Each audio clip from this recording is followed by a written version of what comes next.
You ask Tiger to solve. This deals with linear equations with one unknown. The final result is p equals 6. Let's solve it step by step. Group all constants on the right side of the equation. Add 8 to both sides. Simplify the arithmetic.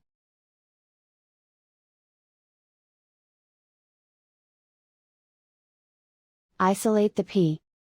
Divide both sides by 4. Simplify the fraction.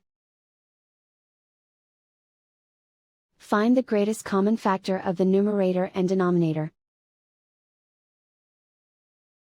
Factor out and cancel the greatest common factor.